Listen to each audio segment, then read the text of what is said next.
This time of year, so many people are looking to lose weight. After the holidays, they've gained a few pounds.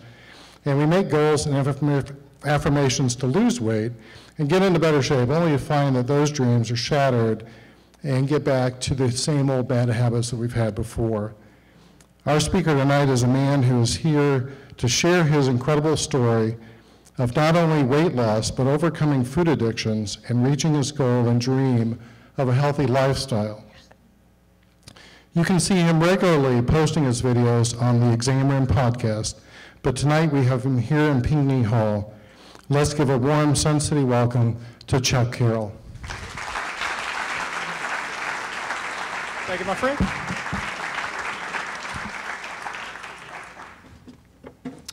How's everybody doing tonight? Thank you so much for coming out. Ma'am, your shirt is outrageous. I love it so much.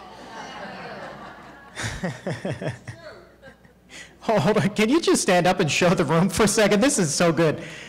I don't eat anything that poops. God bless. I'm going to tell my wife that's what I want for Christmas. Man, that's so good. Hold on one second. Before I get going, I want to do a little show and tell. Hold on.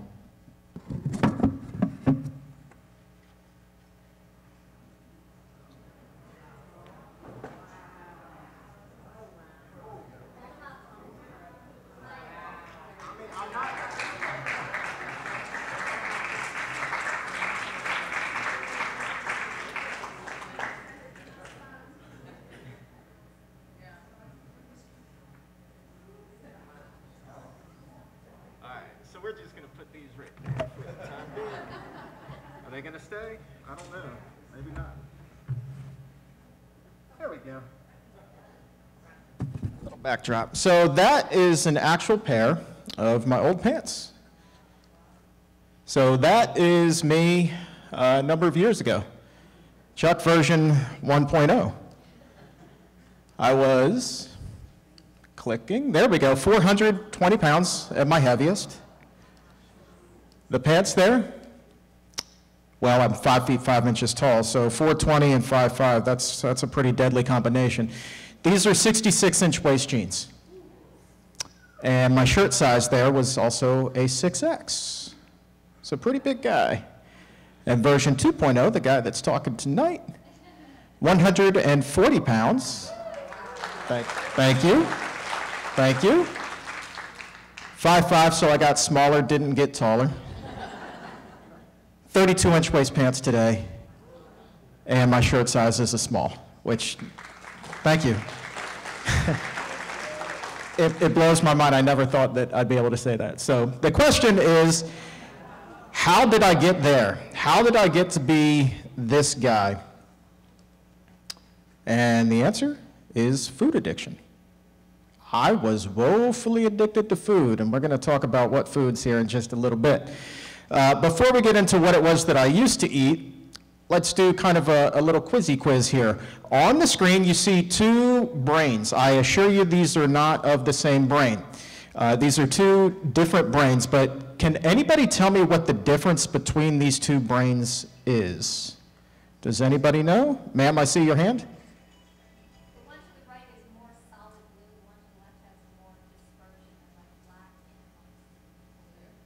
That's very perceptive, and you may be right. I'm going to give you partial credit. Right. Yes, sir. The one on the right has a outside line. It's like light blue all the way around. The one on the left is a firmer line.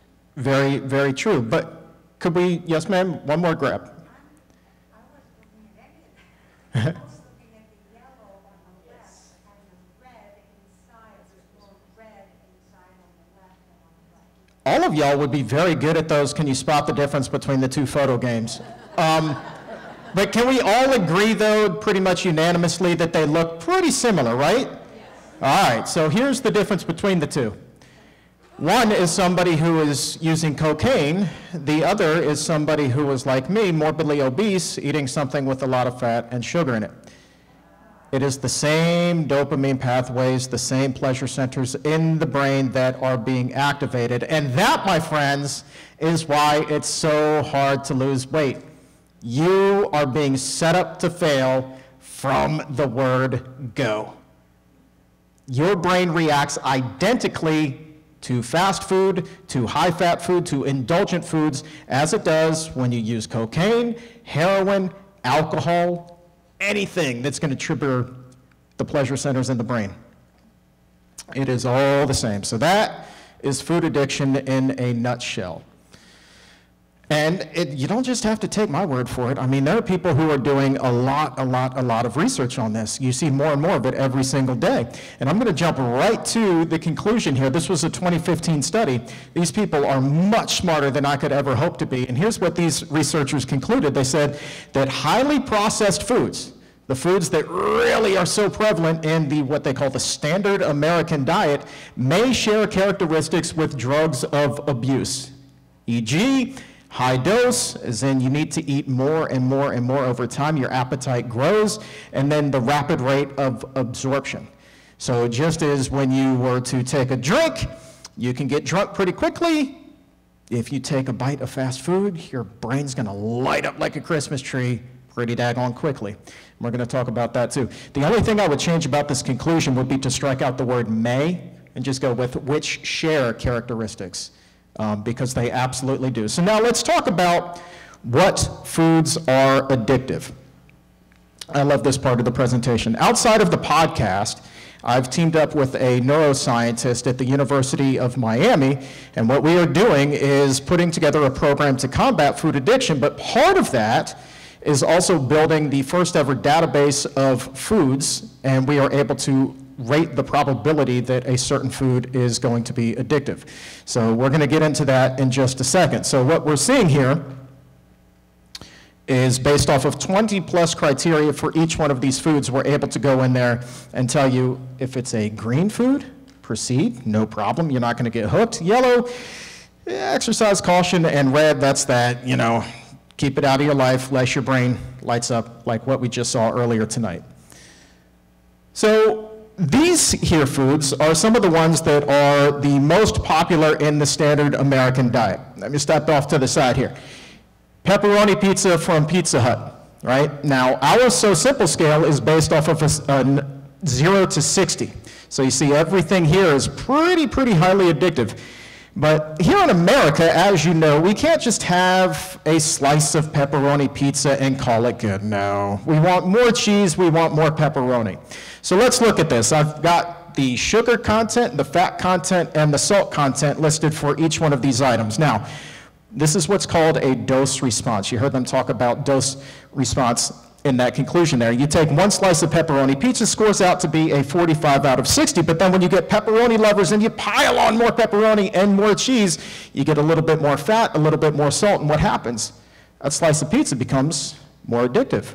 By the way, that's just one slice, right? Show of hands here, who honestly orders a pizza and only eats one slice?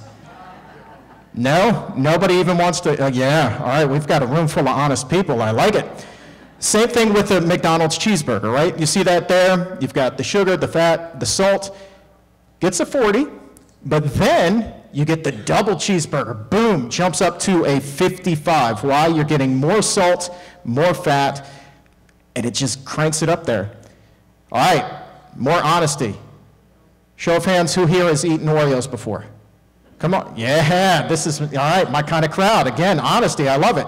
Now, show of hands, who has only eaten 3 Oreos when you've opened up the package, right?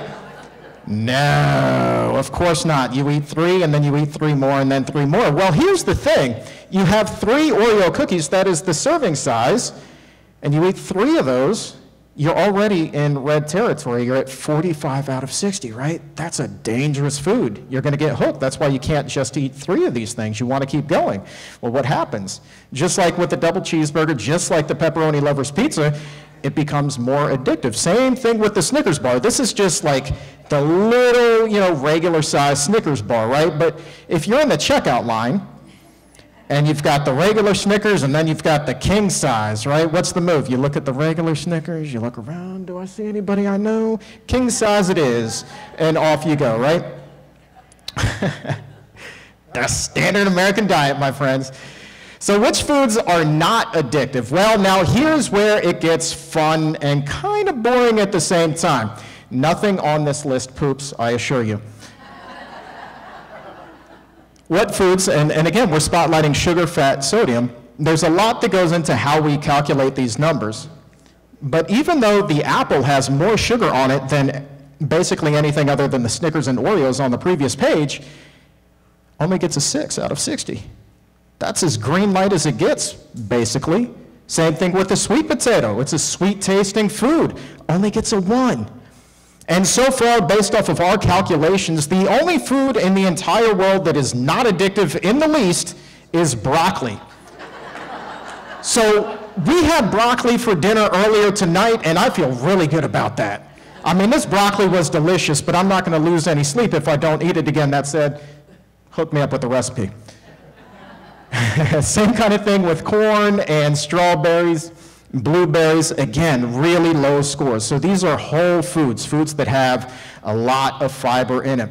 And what fiber does is it kind of shields you from those natural sugars that, you know, they really taste good, but you're not going to have that rapid rate of absorption that makes a food addictive, because the fiber slows the breakdown of everything in your digestive system. Problem is, oh, that's me when I was about 1.5. What kid eats veggies? Not that kid. Not at all. No, no. I wanted nothing to do with it. And so I got in trouble early, and I stayed in trouble. So here's the thing.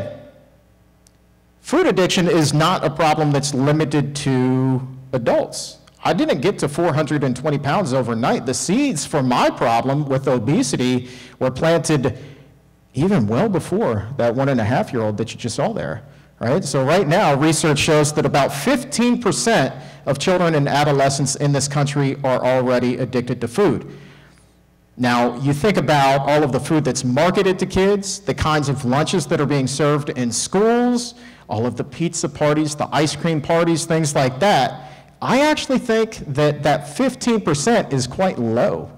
You look at the rates of childhood obesity, it's higher than 15%. So, yeah. So, got in trouble early, stayed in trouble. And what got me in trouble more than anything in the world? Taco Bell. Do I have any Taco Bell fans in the house? Yeah, we can see more. Used to be? Yeah, all right. Yeah, again, so you're 2 for 2. The T-shirt and now Taco Bell. Monfrere. Okay. So literally, I could not go a day without going to Taco Bell. I could eat a lot of different things earlier in the day, but if I did not get my Taco Bell fix, we had a problem.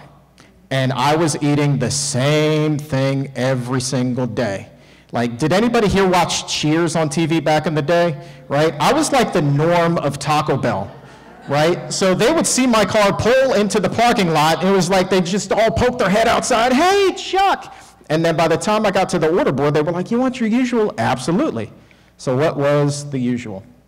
It started with 2 7-layer burritos. And let's focus in on these. Calories, fat, salt. So 860 calories between the two, more than 30 grams of fat, more than 2,000 milligrams of sodium. We put that through the So Simple scale, shockingly low with the 7-layer burrito. Oh, but we got more. 2 beef grilled stuffed burritos. Doesn't that look appetizing, y'all? Yeah, man, back in the day, holy cow, this was the ticket. So 2 of those bad boys, more than 1,400 calories, more than 60 grams of fat, and 4,280 milligrams of sodium. These are not rolling totals. That is not the 7-layer plus the beef grilled stuffed burritos. These are just the beef grilled stuffed burritos. There's more. Oh, on the So Simple scale, 55. These things were just straight lethal. Nachos Bel Grande, you can't go to Taco Bell without getting nachos. Close to 800 calories, close to 40 grams of fat, another 1,300 milligrams of sodium, a 50 out of 60 on the So Simple scale. Chicken quesadilla, 500 more calories, close to 30 grams of fat, another 1,200 milligrams of sodium, because, oh yes ma'am. Absolutely, this was one meal. One meal. Yeah, just you wait. 56 out of 60, super addictive. The piece de resistance, The cheesy potato burrito. And to this day, while I will not touch this anymore, I just want to shake the hand of the person that thought this up, because they are probably the most creative culinary. I'm not going to call them a genius. I'm going to call them a villain, but daggone, man, they are creative. What we have here is literally like fried potato wedges, right? So like deep fat fried home fries with some chili in there, some nacho cheese sauce, and then we wrap this all up in a tortilla, and we call this the cheesy potato burrito. And man, did I love this thing. With some fire sauce, yeah. Close to 500 calories, 22 grams of fat, 1,300 milligrams of sodium per burrito, 51 on the So Simple scale. And because I was such a good customer and felt like I was single-handedly keeping this particular Taco Bell in business, they would usually give me the free caramel empanada just to say thanks for paying my salary for the day. So, I mean, this to me was just healthy, right? It had apples in it, right? So, I mean, come on. This is health food, right? So when you add, by the way, 55 on a So Simple scale, just because of the sugar in this thing was a sugar bomb, holy cow. So when you add it all up, and you've got the 7-layer burritos, and you've got the beef grilled stuffed burritos, and you've got the nachos Bel Grande, and you've got the chicken quesadilla, the free caramel empanada, thank you Taco Bell, and of course the cheesy potato burrito. You ready for this? You guys ready? Here we go. 4,370 calories, close to 200 grams of fat, and my personal favorite, 10,420 milligrams of sodium. This was in one day. Oh, yes, ma'am. This was just one meal. It took work to get up to 420 pounds, so let me tell you, I wasn't afraid at the time to put in the time, though. I mean, I was putting in some work. So you crank all that together, and like the So Simple scale just exploded. We had to rebuild it from scratch. But wait, like I said, just one meal. Now, my day started at Boston Market. I didn't eat breakfast because I thought that was the healthy thing to do. I'm going to save the fat, I'm going to save the calories, I'm going to bank them for later because I'm going to need them when I go to Taco Bell. So my day started at Boston Market for lunch, and I thought that at the time this was really healthy, right? But I would get a family-sized meal, a half of an entire rotisserie chicken and 3 large sides, which usually was mashed potatoes and gravy, maybe some macaroni and cheese, and then to be healthy, creamed spinach. It was spinach, y'all, don't judge. And then to make sure that it was really healthy, I had a diet lemonade with that. Yeah, all right. So that was lunch, and then on the way home from work, I had worked up an appetite, and if you ever go to 7-Eleven, right next to the rollers where they got the hot dogs, they have these things called taquitos. Man, the buffalo chicken taquitos were the ticket. Has anybody ever had these things? Don't start. You're not going to be able to stop. These things were just the devil. So I would get 6 of these things, and just like at the Taco Bell, man, they knew when I came through the doors at the 7-Eleven what I was going to order, and they would like, we always put these on a half hour ago for you. I was like, thanks. I don't know how to feel about that, but thanks. So I would get the 6 taquitos and like 2 big bottles of Gatorade, and that would be my snack for the drive home. And when I got home, you would probably think dinner time, that's when I went to Taco Bell, right? No. Because before you could go to Taco Bell, it was pizza time.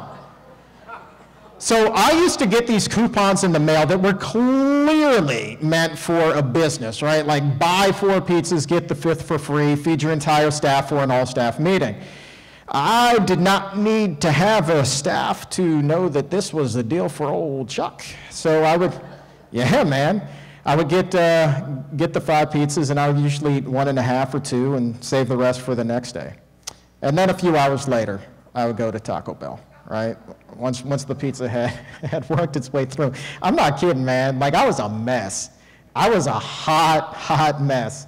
So all told throughout the day, 10,000 calories. 10,000 calories every single day.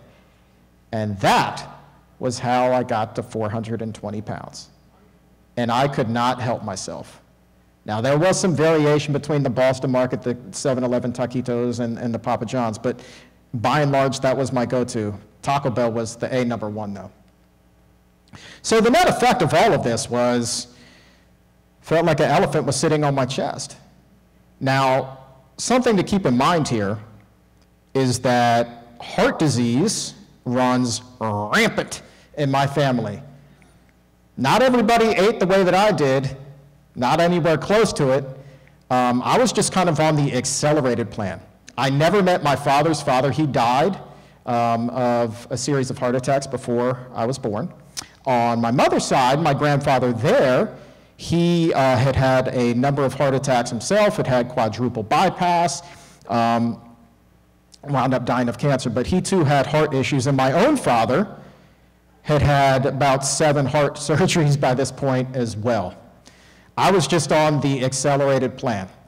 25 years old, already couldn't walk from here to the back of the room without that elephant starting to sit on my chest. Literally, all the color would drain from my face, and I would just sweat profusely, and basically was just waiting on the good Lord to call me home. But I wanted to live to see 30.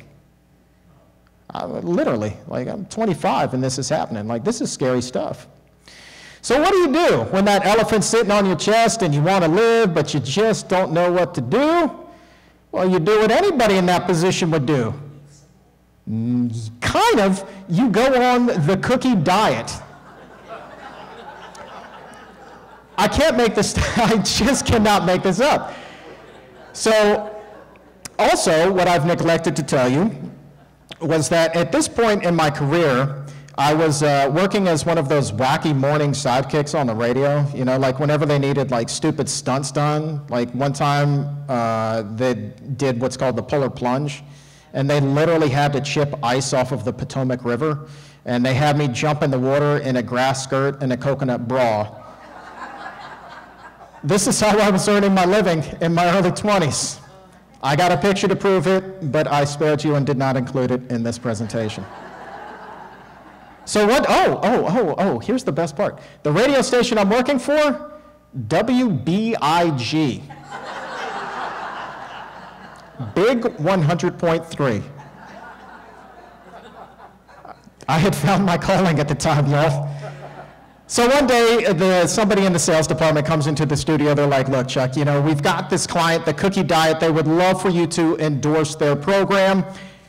All you got to do is eat cookies, follow it, and we will, pay you, we'll cut you a check, just go on the air and talk about how great it is. Well, okay, cool. I mean, they're going to pay me to lose weight. Let's do this, right? Well, I liked Oreos. I like Chips Ahoy. I like Girl Scout cookies. Them Do-si-dos are legit. Yeah, right? Problem is, these cookies didn't taste like a cookie at all, man. They tasted like a sponge on your kitchen sink, right? And then every once in a while you get lucky, and that sponge would just have a sprinkle of cinnamon and maybe a raisin on them.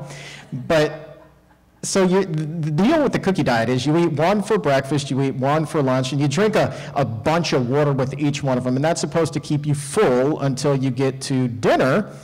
And they just say, well, eat that ambiguously defined, sensible dinner. They never tell you what that means. Just eat a sensible dinner and make sure that there's some vegetables on your plate. So I guess you could call that my introduction to a plant-based diet if you want. I don't really know. I really didn't know much about vegetables at that point, but cool. So the Cookie Diet happens, right? And this is when it leads to a grand epiphany. Now, day one of this, by the way, think back to what we learned earlier tonight about how your brain reacts the same way to these high-fat, high-calorie foods as they do with drugs. Well, I was about to go through a detox, and that sucked. Excuse my language, but man, I wouldn't wish this on my worst enemy. It was not fun. So day one, I'm, kind of feeling a little bit sick, but I'm pushing through. Right? Yeah, didn't I look like a happy camper there? So day one, I kind of pushed myself through. I'm motivated, kind of, a little bit of cravings, but I get through it. Day 2, man, I was like, man, I really think I'm coming down with something, right? And I'm getting a little bit grumpy though, right? Because it had been a long time since I had gone a day without my Taco Bell. And I knew my friends up the street at the drive-thru missed me. They were probably worrying if I didn't come back, they were going to get laid off. That's a lot of pressure. That's a lot of pressure. So, feeling sick, a little bit grumpy. Day 3 comes. Oh boy. Jekyll and Hyde situation. You could have told me, hey Chuck, nice day, you're a beautiful soul inside and out, isn't the blue sky glorious? And I would have said, get out of my face right now. I'm not going to be able to, control myself, just get out of my face. Because all I could think about at that point, my only thought was Taco Bell. Forget the Boston Market, forget the taquitos, forget the Gatorade, forget the pizza. All I wanted was my 7 layers, my chicken quesadilla, the cheesy potato burrito, the beef grilled stuffed burritos, and on and on and on. And I was angry, like legitimately enraged, out of control angry. And so there I was laying in bed, covers pulled up over my head here on day 3 now. And I just popped up out of bed. I was so angry, I punched my fist through a wall. Think about that for a second. I punched my fist through a wall because I did not eat Taco Bell. Crazy, right? So I learned that night that when you punch your fist through a wall, you're still going to want Taco Bell. So then I was like, okay, well, the wall didn't solve it. Let me punch my fist through a door. Yep, still wanted Taco Bell. And I had to replace the door. That sucked. So I just couldn't take it, right? So I snuck out in the middle of the night, didn't want anybody to know, didn't want to let anybody down. And I found the 24-hour drive-thru at Taco Bell, and they, I'm sure, breathed a sigh of relief, said, thank God Christmas is still going to happen. And I loaded up on my $20 worth of Taco Bell. Now think about that. This is like pre-inflation. So this is like 15 years ago, right? God only knows what that bill would be today. So it was 20 bucks a day back then. And I loaded up. And I got home, and I took that first bite of that 7-layer burrito, and I will never forget this. Clear as day, taking that first bite, and suddenly that anger, gone, replaced by just euphoria.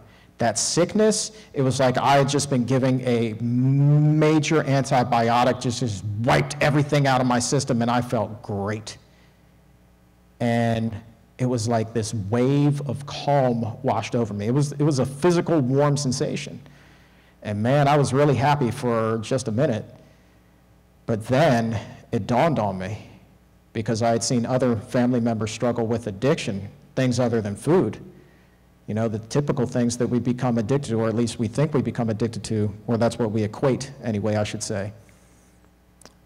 And I knew I was just as helpless as my uncles who were struggling with substance abuse, my cousins struggling with substance abuse. I didn't know what I was going to do, but I knew I was hooked. Didn't know any of the science that we talked about. I just knew that I was hooked. And I was in a really, really, really bad way. And so I'm feeling pretty low. And my life starts to just kind of spiral at that point, all right? So at the time, I'm dating a girl, and we had been together for about 1.5 years. Now, every single one of these days for 1.5 years, we had a conversation that went like, honey, I'd really like to tell somebody that we're dating. Ooh, no, can't do that. Can't do that. Don't tell your friends, don't tell your family, don't tell anybody that we work with because we were colleagues. Don't tell a soul. And she didn't tell her friends, she didn't tell her family, she certainly didn't tell any of our colleagues who were smart enough to figure it out anyway. But the only reason I could think that this girl did not want to go public with our relationship was because she was ashamed to be with somebody who was 420 pounds. Didn't feel good. That was an emotional low.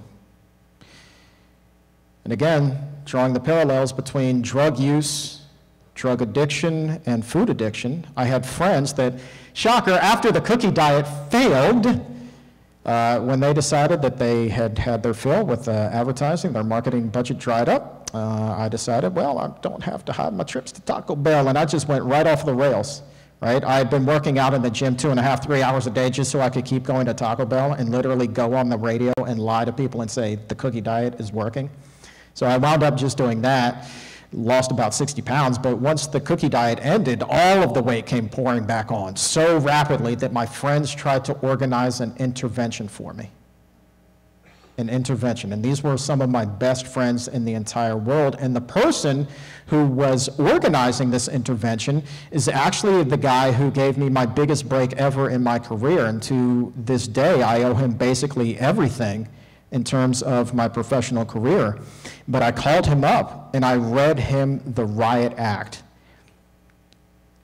and I cut him out of my life for a number of years because this guy was coming between me and the thing that I craved most in life. The thing that I valued more than anything in life was food. And this guy was trying to drive a wedge between me and food, and I was having none of it. And so I read him the riot act, and I figured out who else was going to be there that night. I called them up preemptively, and I read them the riot act. I lost a lot of good friends for a couple of years. And then the flight of shame. I had not flown since I was about the age of that kid that you saw at the beginning of the presentation, and I knew that airplane seats have gotten notoriously small, and I swear every year they get smaller. Like, it's cruel what they're doing. And I'm praying in the weeks leading up to it. Like, I am bargaining with God to please let me fit in this airplane seat. Please let me fit in this airplane seat. I will do whatever it is that you need, just let me fit. And the prayers became longer and more intense as the day drew near, and I was praying literally until the moment that I boarded the plane. Of course, it turns out that day, I wasn't the only one praying. I'm telling you. I boarded that plane, I made that right-hand turn, and it was like suddenly, you know, it went from being an airplane to being a church, because everybody was trying to get in touch with God at that point. Except they weren't praying like, let this guy fit in his seat. They were like, dear God, please don't let this guy sit next to me. I mean, I see it, like, the look of panic on their face was legit. So, like, now I can look back at it and kind of smile, but at the time it was traumatizing, right? And, like, to hear these sighs of relief with every road that I would pass, like, thank you, Jesus. I'll be a good boy, I'll be a good girl, whatever it is that you need, just thank you. So I finally get all the way into the back of the plane. I booked a seat in the very last row, hoping that nobody else would sit next to me. And I sit down, and it was the moment of truth, man. And I mean, I was the poster boy for all things heavenly in the weeks leading up to this. And I was like, God, this is the big moment. This is the big moment. And I sit down, and I try to buckle it.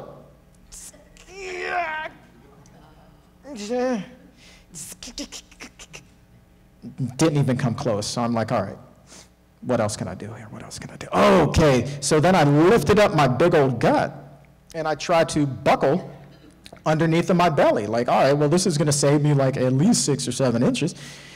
Still, same thing. Didn't even come close. So I had to stand up, walk all the way to the front of the plane where the flight attendant was, and ask for a seatbelt extender so that we could take off.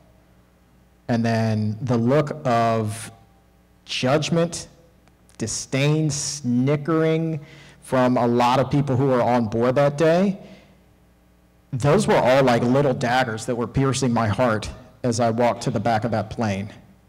Like, boarding that plane felt like I was the gum on the bottom of the shoe, and yet somehow after getting the seatbelt extender and having to do that walk of shame on the flight of shame, I felt lower than the gum on the bottom of my shoe. So when people ask, like, what was the breaking point, it wasn't one thing, it was a combination of things, but man, this thing got me right up to the edge. And changes had to happen, plus the fact that I wanted to live to see 30. Again, all of this is happening, and I'm 26 at this point. I did not think that I was going to live to see 30. So what you see here is me doing one of the many, many, many tests that they make you do before you go and have weight loss surgery. This was a sleep test. Anybody ever had a sleep test here? Yeah? Were you actually able to fall asleep? Like, I'm all sorts of hooked up here. Was your experience the same? Like, I fell asleep for maybe they told me 20 minutes, and they were like, dude, you stop breathing 10 times in 20 minutes, you're gonna die, here's a CPAP machine. So then it was like, okay. And they give me this thing, and then like trying to sleep with this thing that looks like you should be, you know, playing Top Gun. Good luck. It's just brutal, man. You're laughing, like it's true, right? These things are just, it's god awful. But I was so desperate because the other thing that I have not told you guys yet was, you know, I was put on blood pressure medication by the time I was 14.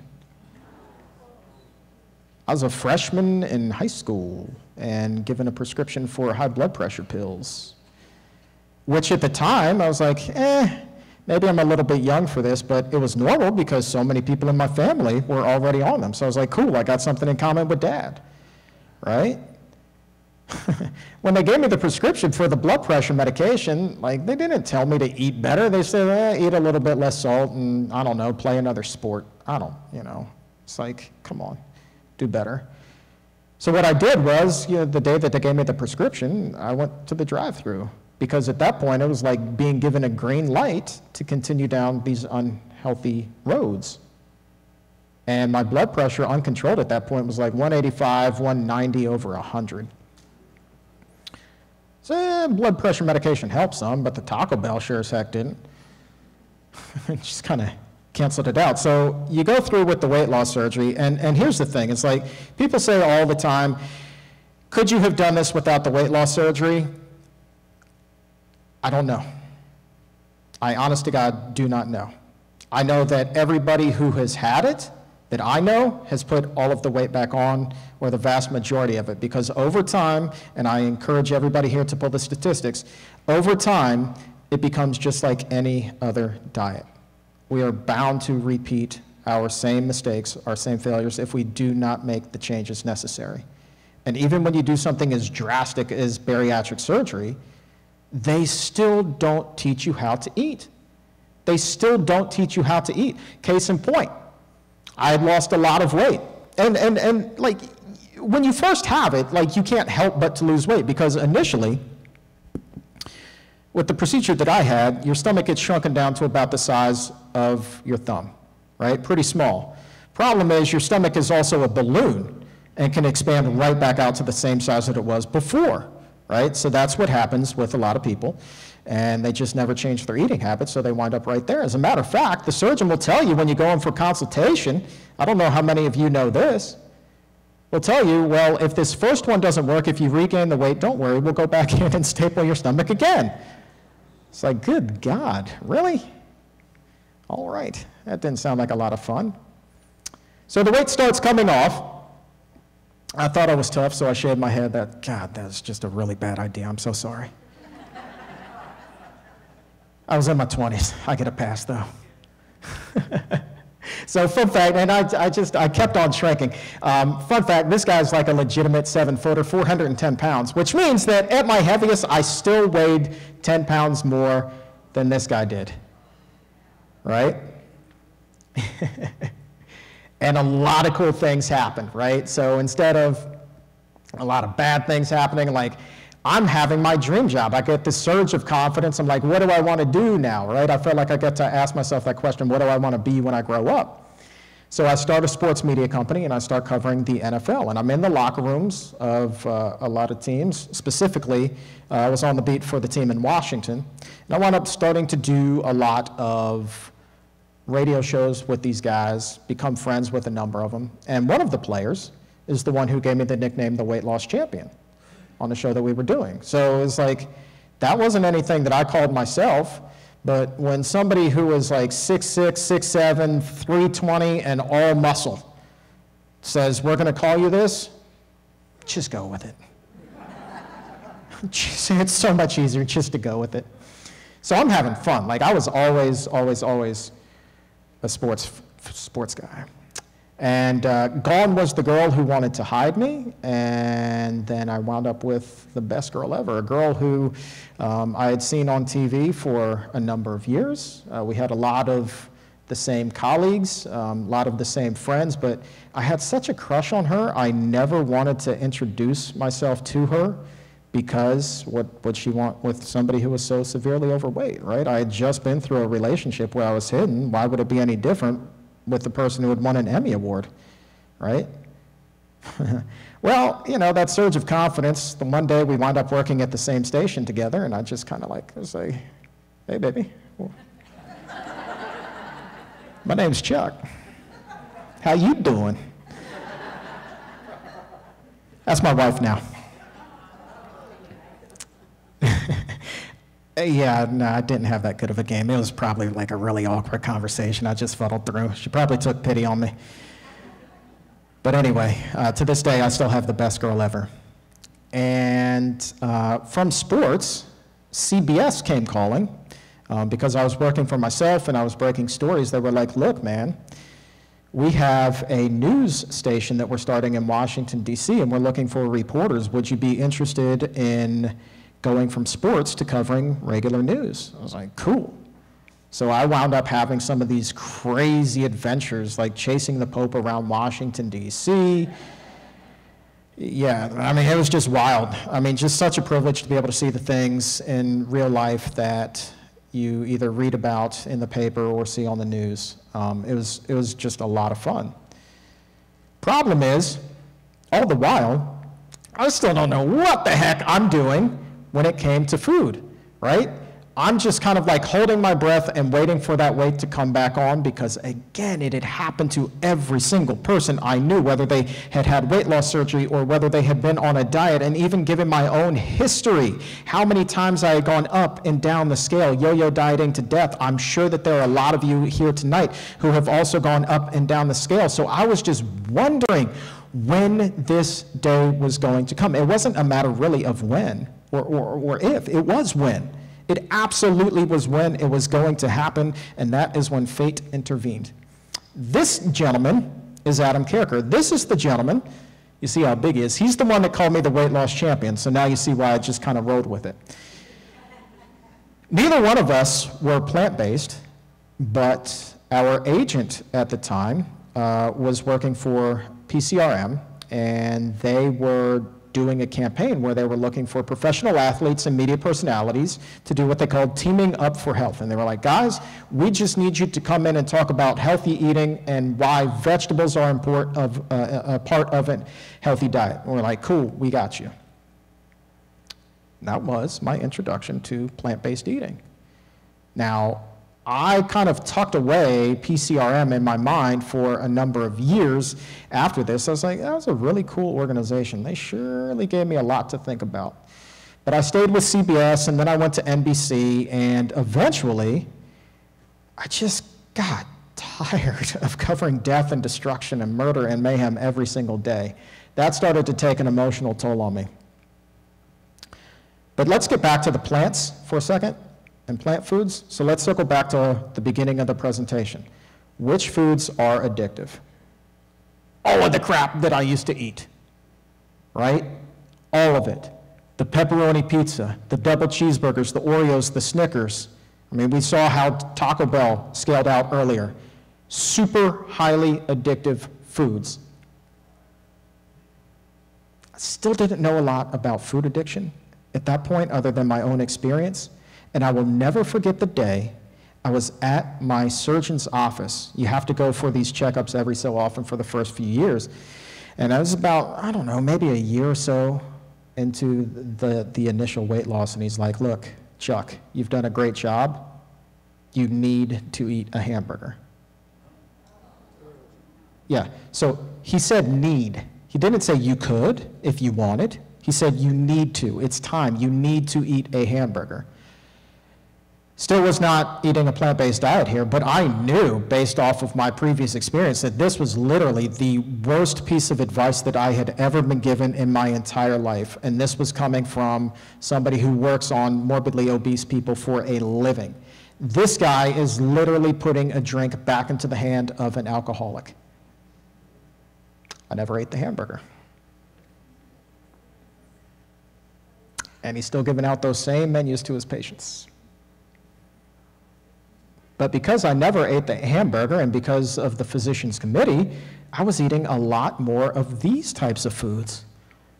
So while I was worried that the weight was going to come back, for a couple of years, I'd kind of built up this natural shield against relapse and had no idea.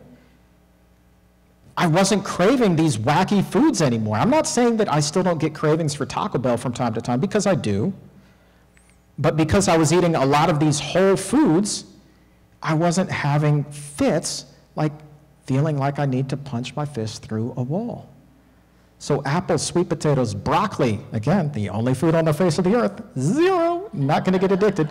Blueberries, corn, strawberries, love all of these things. Absolutely do, not going to be addictive. And the other thing here, you don't see it on this slide here, I didn't put calories there, but because they're also lower in calories, I'm getting a ton of bang for my nutrition buck, and I'm getting like really full. Like if I wanted to, every meal could be like Thanksgiving, because look at this. Just a little bit of oil, 500 calories of oil, that's barely gonna coat the bottom of your stomach. Cheese, right? Cheese is, I mean, that's one of the most addictive foods on the face of the earth too. But 500 calories of cheese, you're not gonna fill up on that. Right? So you get a little bit more bang for your buck with meat, but then you get into the whole foods over here, right? The potatoes, the rice, the beans, the fruits, the veggies, look at that. Thanksgiving, y'all. 500 calories. And you can do that 3 times a day, get completely full. You've still only eaten 1,500 calories, essentially, which means that you still have room for a snack. You're doing great. You're doing great. So now as I start to do a lot of this research and I'm learning more and more and more and more, what I found was there's no going back. I never have to worry about being the same guy that filled up these 66-inch waist pants anymore. I don't have to worry about being that guy as long as I don't make the mistake of thinking that I can have just one, right? You think about when you set out on these diets, right? You think about, I'm gonna lose 20 pounds. What do? You reward yourself with, oh, I've earned this slice of pizza, I've earned this chocolate cake. Well, what happens then, right? The 20 pounds that you just lost come roaring back. Forget the cookie diet. The one time, just through hard work and will, I had lost 65 pounds. I was working in a Mexican restaurant. Swear to God, had access to all the Mexican food I could possibly want in the entire world, and still when I would get off shift, I would go to Taco Bell. Taco Bell, y'all. But the one time I was like, man, I've done so good, I can have just one nacho and I will be okay. And I ate that nacho, I was like, ha, I'm okay. So I had another nacho and I dunked it in the nacho cheese. Uh-oh, Taco Bell, here I come. The cravings, man, they just returned, and pretty soon all the rails fell off. So I call that my one nacho theory. My one nacho theory, that there is a great number of us who cannot handle just one of anything. Because if you have that just one, it's just like somebody who had quit smoking for 10 years, thinks that, I'm having a really good night, I'm out with friends, they've got a cigarette, I can have just one to be social and be okay. Well, what happens? More often than not, they are buying a pack of cigarettes the next day. 10 years of not smoking, out the window, and they're right back to smoking 2 packs a day. Yeah. But because I began eating this way, I now never have to worry about going back. Ever, ever, ever. And, you know, you remember we were talking about, come on. I got tired of being a reporter and just doing bad news all the time. I circled back to the Physicians Committee 2 years after that campaign. I was like, all right, do you guys have a podcast? Let's talk. Let's bring some good news to the people for a change. So we had a series of meetings, and sure enough, boom, the exam room is launched. And it was not long before it became the #1 nutrition podcast in the United States. Then within a couple of years, it became the #1 nutrition podcast in like 79 different countries around the world. Now, I can't say exactly like how steep the competition is, say in Kenya, but I'm certainly, glad to say that we hit #1 there as well. So there's a lot of appetite for this kind of information and to be able to improve the lives, the health of people around the world. And it does just, it blows my mind. And we're about to do a tour of the show as a thank you for 12 million downloads of the podcast and 100 million views on YouTube. I mean, it's just incredible how well received the show has been and how many lives we've touched. So we're going to be doing a show out in Los Angeles next month that we're just really looking forward to. So, I mean, and some of the feedback here has just been so humbling. It's like, you guys eat smart, live longer. I pulled this quote for you. It says, "Listening to this is your best chance of living forever, or very nearly." Thank you, mister. So when people say, man, I could never do what it is that you do. I could never be like anybody who's on your show who has had a lot of success. I could never lose this weight. You absolutely can. You absolutely can. And I tell them, I was like, look, how many times have you lost weight? Everybody in here, I'm sure, has lost weight before, right? We are all weight loss experts. Every single person in this room, across the hall, imbibing on those Miller Lights and doing some trivia right now, they are also weight loss experts. Everybody is. The difference is being able to keep it off. But I don't have anything special in me. Everybody who's been on my show, as much as I would like to say that there's some sort of superhero, they don't have any superpowers. The only thing that they have learned is how to eat properly, how to manage some of these cravings. There's no superpower, and if there is, you all have it too. You got this. You absolutely got this. So that's the end of the presentation, but if you guys have not yet subscribed to the podcast, please do. I mean, it's it's a labor of love, and we are literally changing lives every single day. So it's the Exam Room by the Physicians Committee, and you can follow me on social media at Chuck Carroll, WLC. So thank you, guys.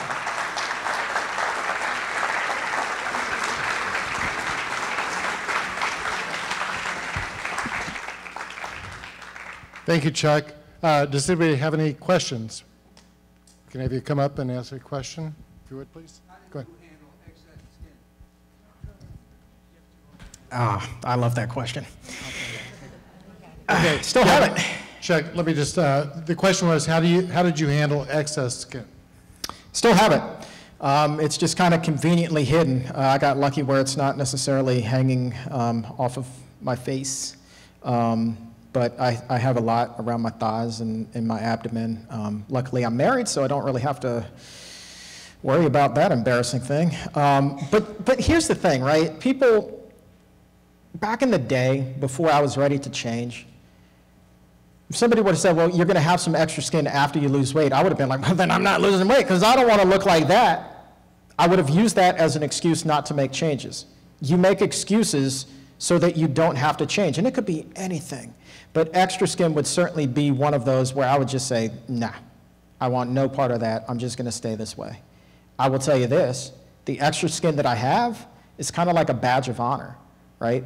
I would much rather have this skin and know that I will be around well into my 50s, 60s, 70s, 80s, 90s, and today, as the radio saying goes, I would much rather have this and be around than still be 420 pounds and in a grave. Okay. Good answer. Anyone else? Okay. Please. Can you talk a little bit about the mental journey that you had to take to make the food transition? Yes. cravings, they still happen. It's a funny thing. You know, I did also used to be a smoker, and to this day, from time to time, I can just be like sitting there watching a ball game or a race or whatever, and I'll be like, ooh, cigarette sounds pretty good right about now. And then it's like, where did that come from? And so it's not the most comfortable feeling in the world. And even though I know that I will not ever patronize Taco Bell again, I will see a commercial for Taco Bell. And that hits way harder than the cigarette cravings. It does. And I'll really want that cheesy potato burrito. To this day, like, there's just something magical about that daggone thing. Here's what I've learned, right? We all have cravings. This is the mental part. We all have cravings. I think that what has worked for me, and I suspect where a lot of us may go wrong, is that we fight those cravings. Now hear me out. When I say we fight those cravings, I'm not saying like you fight it, you wrestle with it, and then you should just give in to them. No. What I'm saying is you accept the fact that for that time, you're going to be uncomfortable. And you're really going to want that slice of cake, that cheesy potato burrito, that ice cream, that cigarette, that beer, whatever the case may be. That's really what you're going to focus on. But if you do this one little thing, it somehow makes it easier. I'm not going to tell you that it's going to be completely pleasant, but it makes it more manageable.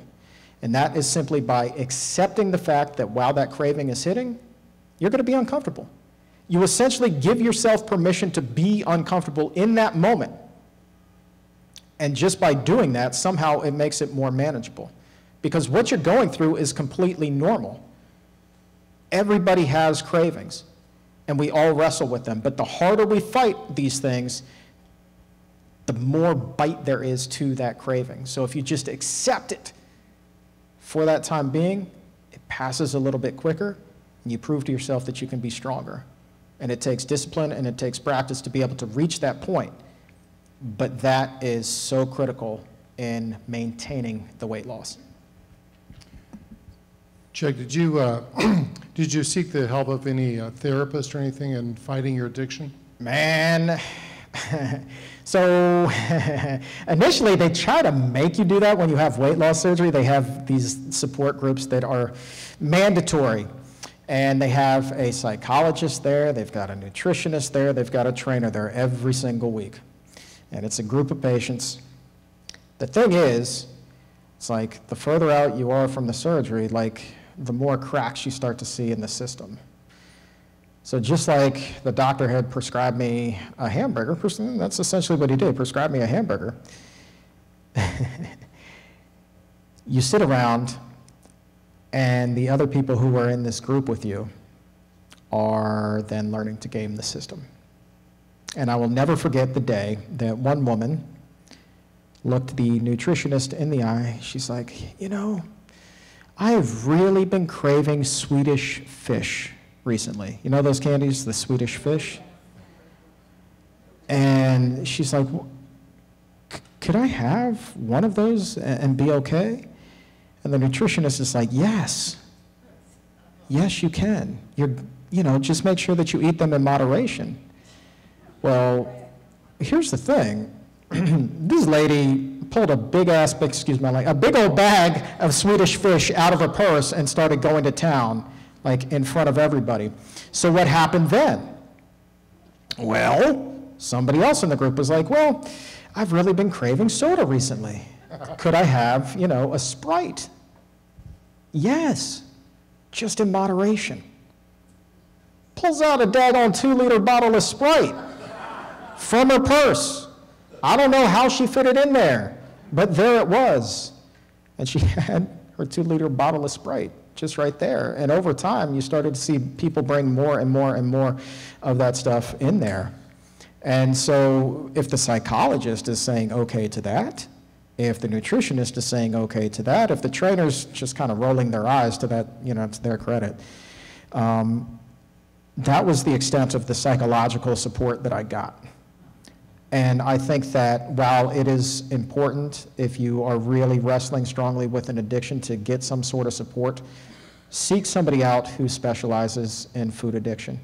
Otherwise, if that's somebody that does not understand it or has been through it themselves, they're going to tell you to eat in moderation. And as we learned today, in cases like this, moderation can kill you. All right. Question back over here. Okay. Did you incorporate walking, exercise, anything? Yes. Yeah, so the question was, did I incorporate walking or exercise into my weight loss plan? Yes, but I was very much anti-gym because I had equated every failed diet that I had ever been on with the gym. Like, it was a prerequisite, right? You want to lose weight, the first thing you do is to get a gym membership. You do this even before you go on a diet plan. So I just decided this particular go around, I was going to do everything differently. And so I just started by walking across the street. Because at the time, that is literally all I could do physically. So I would walk across the street, and I would sit down, and I would look out at this ballpark, this ball field. And sometimes, you know, somebody would be playing there, sometimes they wouldn't, and I'd just stare off into nothing for 15 minutes, and then I would just walk back. And then I learned I could walk around the block. And then 1 block became 2, and 2 became 3. Soon enough, I was walking a mile, and then 2. And then eventually it got up to, on my lunch break every day, I was walking 5 miles every single day, whether it was raining or sleeting or snowing. I remember walking when there was sheets of ice on the sidewalk, but I was going to get my steps in. I had to get my steps in, and I just worked it out with my boss. I was like, you know, I really need to do this at this time. They're like, as long as you make up the work on the back end of the day, you can take as long as you want at lunch to do that. And that way, when I was tired after my shift, I wouldn't have to worry about going to the gym. And it just kind of became a routine. I got a gym membership just kind of out of peer pressure again. When somebody's 6'6", 320 and all muscle tells you to do something, you just kind of do it. Got the gym membership, didn't say that I went. But I had it on my keychain. He got off my back. Chuck, thank you for a wonderful presentation. First, I want to say that in one of your recent podcasts, I remember hearing you say that you attribute 10% of your success to the surgery and 90% to the whole food plant-based. So thank you for saying that. I see Gwen Whitaker and the Green Fair Organic Restaurant. It's wonderful, but since we can't get to her restaurant in Northern Virginia and we can't clone Gwen, what's your advice to residents about eating out when they travel or eating out at restaurants? We've been so lucky with our volunteers here in the club to help local restaurants inch further and further towards having at least one healthy meal on their menu. But eating out, how do you tackle that when you travel? First of all, I'm really impressed that you knew who that was and where that photo was taken. That is a true whole food plant-baser right there. That's amazing. It's really easy kind of advice. Number one is I always book my hotels to be to the nearest Whole Foods or at least a grocery store that I know will have a really healthy selection of produce that I can just buy and throw in the fridge there. So I really like to eat in as much as possible. However, when eating out, I think that a lot of us are shy about really communicating what it is that we need. For whatever reason, we feel like we have to order what's on the menu, and you know, it's one thing to say, I don't want onions with this, or I don't want this with that. It's another thing altogether to be like, I don't want this with oil, cut the salt out, do all of that, right? But you have to get comfortable having those conversations. Now, to the restaurants point, you know, sometimes if you don't work that out in advance, it can be really difficult for their chefs to do that on the fly. So if you know that you're going to be in a particular town or you're going to a particular restaurant, call ahead. 9 times out of 10, they're happy to work with you. And if they're not, well, then guess what? You can find a restaurant who is. So it does take a little bit of legwork, but it is not an impossible task at all. Does anybody else have one more question? No. I know, Okay. that gentleman back there stood up like twice. I was like, Okay. All right. gotcha. I've got one more question. Yeah. What advice do you have for somebody that has somebody that is very overweight in their family or maybe a friend, and how do you talk to them? Get this question a lot, and here's what I know. It is with love and care and compassion, but the sad truth here is that unless that person wants to change, there's nothing, Len, you could say, or I could say, or the family member could say that's going to make that person move. That person has to be ready to change. Remember, I had my best friends in the world organize an intervention for me, and it didn't do anything. It did not do anything, and that was not a motivation for me to even have weight loss surgery years later. It wasn't to acquiesce to their desires. I had to be ready to change. And no matter what change that is, unless that person is ready and motivated themselves to do it, you just kind of lead by your example. Do not pester them about it. You cannot be in their ear every single day because that will backfire. The old me, if you're up, in my sauce, all about this all day, every day, I'm going to Taco Bell just to spite you. And that's my motivation at that point. I'm going to show him I'm going to get a second cheesy potato burrito. What's up, Len? Right? So you just have to lead by example. And what I know, based off of experience of people who have had success with stubborn friends and family members, is 9 times out of 10, the way that it works is they're watching that person. And eventually they want what that person has because they see sustained success. And they're like, well, just as I was talking earlier, we're not superheroes. So they know that they already have the same tool belt that that person has that they admire, and they can do this. So that's how you just lead by example. Not by nuisance, but you lead by example. All right. Thank you, Chuck. Yeah. All right. Thank you very much.